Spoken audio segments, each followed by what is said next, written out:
मोर श्रोता बंधु मानू आउ एक नुआ कहानी को स्वागत जनाऊँगी। आजिर कहानी आमे शिक्षित ना अशिक्षित कहानी संपूर्ण शुणी सारा पर आपण मैंने बुझीपारे किए शिक्षित एवं किए अशिक्षित। बापा माँ को बड़ झी तपस्या दिने सकाळु तपस्या बहुत दुखी एवं चिंतित थिला। तार माँ श्रीलता देवी बारंबार पचारिया परे मध्य से किछि कहिला नहीं। से सकाळ पाखरु निज कोठरी भितरे थिला जे थिला आदु बाहर को बाहरु नथिला। एमिति कि से निज फोन को मध्य अधिक व्यवहार करू नथिला। मध्याह्न भोजनर समय पाखे आसुथिला। घरे मध्याह्न भोजन पई प्रस्तुति चलीथिला। तपस्यार माँ स्नेहता देवी डाइनिंग टेबुल उपरे खाद्य रखुथिले। ठीक सेतिकी बेले तांको घरर कलिंग बेल बाजिला। ओम देख कबाटरे किए अछंती बोली स्नेहलता देवी तांको पुओ को कहिले। एही समय तपस्यार बापा विनय बाबू कहिले, ओम अपेक्षा कर मु देखुची कही विनय बाबू कबाट आड़कू गले। कबाट खोली अलका देवी को देखी हाथ जोड़ी प्रणाम करी भीतर को आसवा को कहिले। अरे अलका भौणी तुम्हें हठात सबकिछि ठीक अछि ना? एही समय स्नेहलता देवी हसिकरी कहिले, हौ आस भौणी आस तुम्हें ठीक समय आसीच। मु वर्तमान डाइनिंग टेबुल रे मध्याह्न भोजन पई खाद्य लगाउथिली। हाँ सबकिछि ठीक अछि जे श्रीलता भौणी हेले मोर टिके तपस्या सहित कथा आसी मु एठाकू कौनसी खाद्य खाइबाकू आसी नै। अलका देवी भीतर को आसिया बेले टिके अलगा भंगी रे कहिले। विनय बाबू तांकू एपरी कहिबार सुनी आश्चर्य होई तांकू चाहिए एवं पचारिले कहीं कौन होइछि कि? किंतु अलका देवी तांको प्रश्नर उत्तर न दे गंभीर स्वर रे पचारिले, तपस्या केउठारे? यह सुनी श्रीलता देवी कहिले, हाँ से ता कोठरी रे अछि मु वर्तमान ताकू डाकी देउछि। किंतु से किछि भूल करिछि कि? तपस्या विषय रे उल्लेख करा जाउଥିବା समय रे से मध्य तांको रूम रु बाहरी आसीथिले। यह सुनी आपण माने निश्चित भाबुथिले अलका देवी पुणी किए से कि तपस्या परे ता बापा माँ को ठारू मध्य अधिक अधिकार साब्यस्त करुचंती। तपस्यार बापा माँ मध्य तांकू किछि कहि पारु नाहंती। से किए जानिबाकू हेले आमको कहानी को आगो को बढ़ाइबाकू पड़िबो। कहानी के आगो को बढ़ाइबा पूर्वरु जेउ माने भल भल शिक्षण कहानी सुनिया पई चाहुचंती से माने प्रथमे मोर चैनल को सब्सक्राइब करंतु आउ पाखरे थिबा बेल आइकन को प्रेस करी ऑल नोटिफिकेशन को ऑन करंतु जहा फल रे आपण माने मोर समस्त कहानी रो नोटिफिकेशन सर्वप्रथमे पाई परिबे। आउ कहानीटी भल लागिले लाइक शेयर और कमेंट करने को आदौ भूलिबे नहीं। एथर आसंतु कहानी आग को बढ़ाइबा। तपस्या निज रूम रु बाहरी आसी अलका देवी को देखी पाद छुई प्रणाम कले। अलका देवी मध्य तांको मुंडरे हाथ रखी आशीर्वाद कले। हो हेला ठीक अछि तपस्या, किंतु मते कुह तुमे गत काली ठारू रासह कथाबार्ता काहेकि करूना एवं तुमे काहेकि फोनटी को बंद करी रखिछ? अलका देवी कठोर स्वर रे तपस्या को कहिले। वर्तमान यह सुनी घरर समस्त सदस्य केवल तपस्या को देखुथिले। एही समय अलका देवी पुणी कहिले, देख तपस्या राज जणे अत्यंत भावप्रवण एवं जितखर पिला। यदि तुम दुहींक मध्य किछि घटिछि तेबे तुमे तुम तरफरु सरी कही देवा उचित हेबो एवं एहाकू अधिक बढ़ाइबा उचित हेबो नै। तुम दुई जनक विवाह स्थिर हेबा परे मु तुम दुई जन को 4 सप्ताह समय देइछि। यह एथिपाई जे तुमे दुहे परस्पर सह कथा होई परस्पर को भल भाबरे जानि पारिबो ना यह पाई देइछि जे जेपरि तुमे दुई जन प्रतिदिन झगड़ा आउ रागरुषा करी दुहे दुहींक परे रागिकी रहिबो।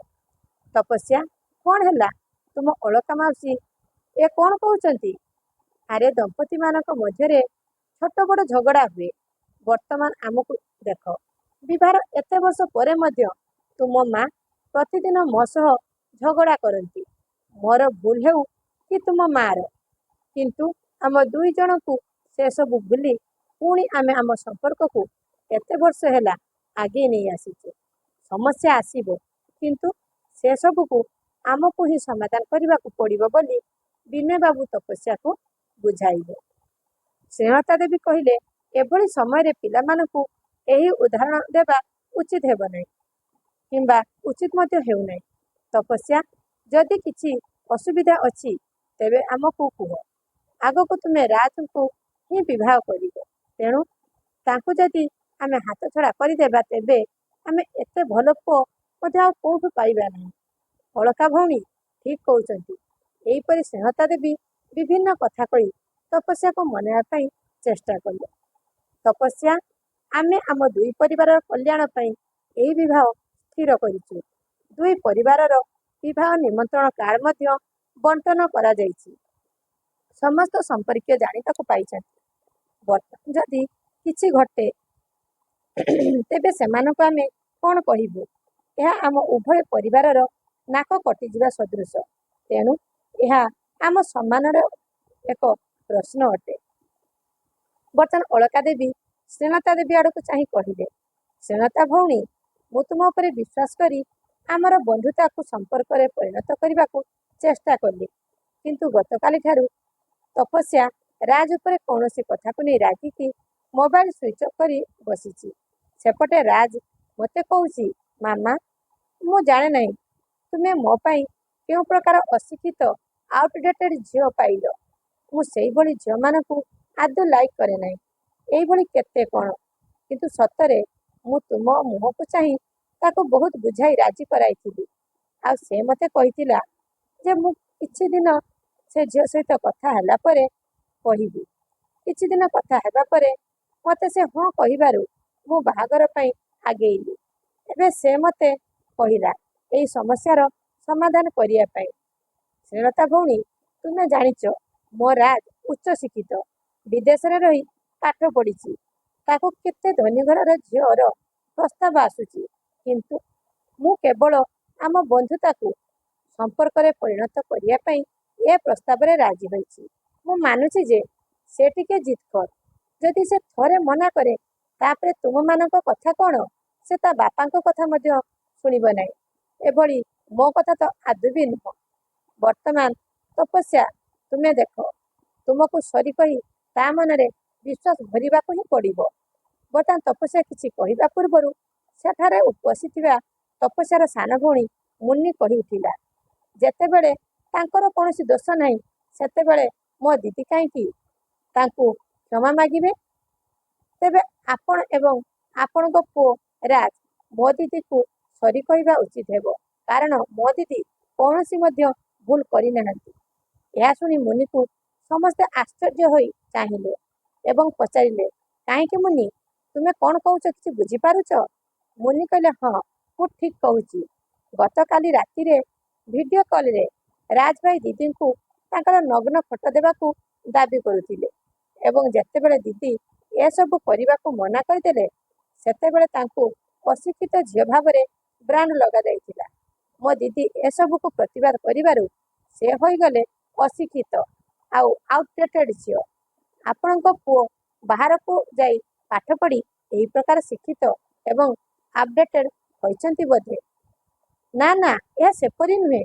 ବୋଧହୁଏ ତୁମେ ଏହାକୁ ଭୁଲ ଅର୍ଥରେ ବୁଝିଛ। ରାଜ ହେଉଛି ଆଧୁନିକ ଟାଇପ୍ର ପିଲା।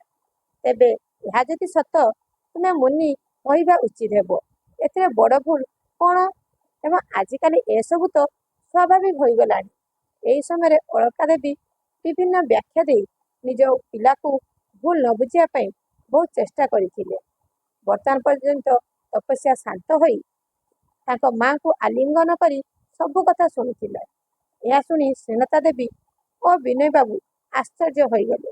ସେମାନେ ଦୁହେଁ ତପସ୍ୟାକୁ ଖୁସିରେ ଆଉଁସି ଦେଲେ। ଶ୍ରୀଲତା ଦେବୀ କହିଲେ, ଅଳକା ଭଉଣୀ, ଆପଣ ଠିକ୍ କହିଛନ୍ତି ଯେ ଏହା ଆମ ପରିବାର ପାଇଁ ସମ୍ମାନ ଏବଂ ନାକ କଟିଯିବାର ପ୍ରଶ୍ନ।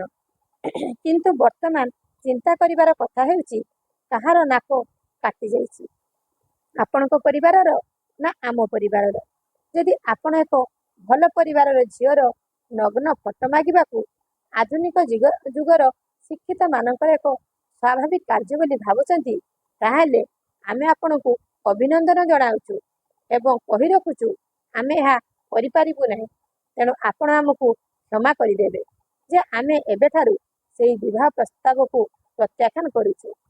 ଆପଣମାନଙ୍କ ଭଳି ବିଦେଶରେ ପାଠ ପଢ଼ି ଉଚ୍ଚଶିକ୍ଷିତ ବୋଲାଉଥିବା ଲୋକମାନଙ୍କର ଯଦି ଏହି ପ୍ରକାର ମାନସିକତା ଥାଏ, ତାହାହେଲେ ଆମ ମତରେ ଆପଣମାନଙ୍କ ଭଳି ଉଚ୍ଚଶିକ୍ଷିତ ହେବାଠାରୁ ଆମ ତପସ୍ୟା ଓ ମୁନି ଭଳି ଏପରିକି ଆମ ଭଳି ଅଶିକ୍ଷିତ ଆଉ ଆଉଟଡେଟେଡ୍ ହେବା 100 ଗୁଣରେ ଭଲ। ଅଳକା ଦେବୀ ସବୁକିଛି ଜାଣିବା ପରେ ଆପଣ ଅଜ୍ଞ ଭଳି ମୋ ଝିଅକୁ ଚାପ ପକାଉଥିଲେ କି ସେ ଆପଣଙ୍କ ପୁଅକୁ ସରି କହିବା ପାଇଁ? ଏହା ଆମେ ଆପଣଙ୍କଠାରୁ ଆଶା କରିନଥିଲୁ। ରାଜ ଭୁଲ ପଥରେ ପରିଚାଳିତ ହୋଇ ଏଭଳି ବ୍ୟବହାର କରିଥାଇପାରେ, କିନ୍ତୁ ଆପଣ କ'ଣ କଲେ? ଆପଣ ସବୁକିଛି ଜାଣି ରାଜକୁ ନ ବୁଝାଇ ଓଲଟା ଆସିଛନ୍ତି ମୋ ଝିଅକୁ ବୁଝାଇବା ପାଇଁ। ଏହା ଆପଣଙ୍କ ଦ୍ୱାରା କେତେ ଠିକ୍ କିମ୍ବା ଭୁଲ ଆପଣ ନିଜେ ଭାବନ୍ତୁ। ଏଠାକୁ ଆପଣ ଆସିଛନ୍ତି, ସେଥିରେ କୌଣସି ଅସୁବିଧା ନାହିଁ। ଆପଣଙ୍କ କଥାରେ ମୋ ଝିଅ କିନ୍ତୁ ଆପଣଙ୍କ ପୁଅକୁ କେବେ ମଧ୍ୟ ସରି କହିବ ନାହିଁ ବୋଲି ବିନୟ ବାବୁ ରୋକଠୋକ କହିଦେଲେ। ଆଉ କହିଲେ, ବର୍ତ୍ତମାନ ଆପଣ ଯାଇପାରିବେ। ଅଳକା ଦେବୀ ଆଉ କିଛି କହିପାରିଲେ ନାହିଁ। ସେ ମୁହଁ ତଳକୁ କରି ଚୁପ୍ ହୋଇ ଚାଲିଯିବାକୁ ଲାଗିଲେ। ବିନୟ ବାବୁ ଏବଂ ସ୍ନେହଲତା ଦେବୀ ବର୍ତ୍ତମାନ ନିଜ ଝିଅ ତପସ୍ୟା ଓ ମୁନିକୁ ଗର୍ବରେ ଆଲିଙ୍ଗନ କରି କହିଲେ, ଏଇଭଳି ଝିଅମାନଙ୍କୁ ସମାଜ ଯଦି କହେ ଅଶିକ୍ଷିତ, ତାହେଲେ ଆମେ ଗର୍ବରେ କହିବା ଆମର ସେଇଭଳି ହିଁ ମାନସିକତା ଥିବା ଶିକ୍ଷିତ ଝିଅମାନଙ୍କ ଠାରୁ ଆମର ଏଇଭଳି ଅଶିକ୍ଷିତ ଝିଅ 1000 ଗୁଣରେ ଭଲ। ଏମାନେ ଆମ ପାଇଁ ଗର୍ବ ଏବଂ ଗୌରବ। ବର୍ତ୍ତମାନ ପର୍ଯ୍ୟନ୍ତ ଯେଉଁମାନେ ମୋର ଚ୍ୟାନେଲକୁ ସବସ୍କ୍ରାଇବ୍ କରିନାହାନ୍ତି ସେମାନେ ନିଶ୍ଚିତ ରୂପେ ମୋର ଚ୍ୟାନେଲକୁ ସବସ୍କ୍ରାଇବ୍ କରନ୍ତୁ। ଆମେ ଏଇ କାହାଣୀରୁ କ'ଣ ଶିଖିଲୁ ଜାଣିବା। ବିଦେଶରେ ରହି ପାଠ ପଢ଼ିଦେଲେ କିମ୍ବା ବହୁତ ପାଠ ପଢ଼ିଦେଲେ ଯେ ଆମେ ଶିକ୍ଷିତ ହୋଇଗଲୁ ଭାବିବା ଭୁଲ। ପ୍ରଥମେ ଆମେ ଶିକ୍ଷିତ ହୋଇ ଉପଯୁକ୍ତ ଆଚରଣ ଶିଖିବା ଉଚିତ।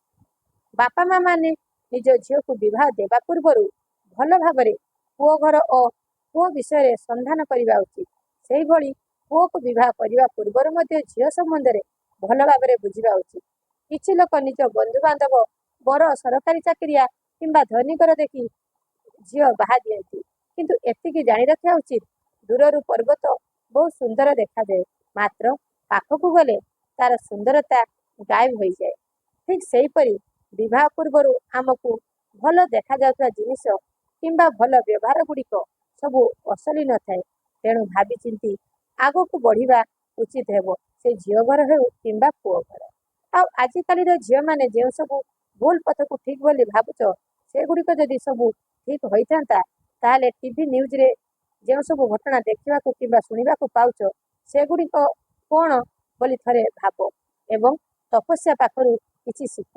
ବାପା ମା ଆମକୁ ଜନ୍ମ ଦେଇ ଯେତେବେଳେ ଭଲ ଭାବରେ ଲାଳନ ପାଳନ କରି ଏତେ ବଡ଼ କଲେ, ଆଉ ସେମାନେ ଆମ ପାଇଁ କେବେ ଖରାପ ଚିନ୍ତା କରିପାରିବେ କି? ତେଣୁ କିଛି ଭୁଲ କରିବା ପୂର୍ବରୁ ଥରେ ସେମାନଙ୍କ କଥା ଭାବିବା ଉଚିତ। ଆଉ ପୁଅମାନେ ନିଜ ମୁଣ୍ଡକୁ ହାତ ପାଇଗଲା ଭାବି ଭୁଲ ପଥରେ ପାଦ ନ ଥାପି ଠିକ୍ ପଥକୁ ବାଛିବା ସହିତ କୌଣସି ଝିଅ ଜୀବନ ସହିତ ଖେଳିବା ଉଚିତ ନାହିଁ। ସେହିପରି ଝିଅମାନେ ମଧ୍ୟ ସବୁ ପୁଅ ସମାନ ନୁହନ୍ତି। ତେଣୁ ତୁମେମାନେ ମଧ୍ୟ କୌଣସି ନିରୀହ ପୁଅମାନଙ୍କ ଜୀବନ ସହିତ ଖେଳ ଖେଳିବା ପୂର୍ବରୁ ନିଜ ଭାଇମାନଙ୍କ କଥା ଭାବିବା ଆବଶ୍ୟକ। ଯଦି ଶିକ୍ଷିତ ହୋଇ ମଧ୍ୟ ଆମେ ନିଜକୁ ଉଚ୍ଚଶିକ୍ଷିତ ଭାବି ଭୁଲ କାମ କରି ତାକୁ ଠିକ୍ ବୋଲି ବିଚାର କରିବା, ତାହେଲେ ଆମେ ଶିକ୍ଷିତ ନ ହୋଇ ଅଶିକ୍ଷିତ ହେବା ବହୁତ ଭଲ। ଏଇଥିରୁ ଆପଣମାନେ ଜାଣିପାରୁଥିବେ କିଏ ଶିକ୍ଷିତ ଏବଂ ଅଶିକ୍ଷିତ। ଯଦି ଆପଣଙ୍କୁ କାହାଣୀଟି ଭଲ ଲାଗିଲା, ଲାଇକ୍, ସେୟାର, କମେଣ୍ଟ କରିବାକୁ ଆଦୌ ଭୁଲିବେ ନାହିଁ ଏବଂ ଯେଉଁମାନେ ମୋର ଚ୍ୟାନେଲକୁ ସବସ୍କ୍ରାଇବ୍ କରିନାହାନ୍ତି ସେମାନେ ଦୟାକରି ଚ୍ୟାନେଲକୁ ସବସ୍କ୍ରାଇବ୍ କରନ୍ତୁ ଏବଂ ଢେର ସାରା ଭଲ ଭଲ ଶିକ୍ଷଣ କାହାଣୀ ଶୁଣନ୍ତୁ। ଆପଣମାନେ କାହାଣୀଟିକୁ ସମ୍ପୂର୍ଣ୍ଣ ରୂପେ ଶୁଣିଥିବା ଯୋଗୁଁ ଅଶେଷ ଅଶେଷ ଧନ୍ୟବାଦ।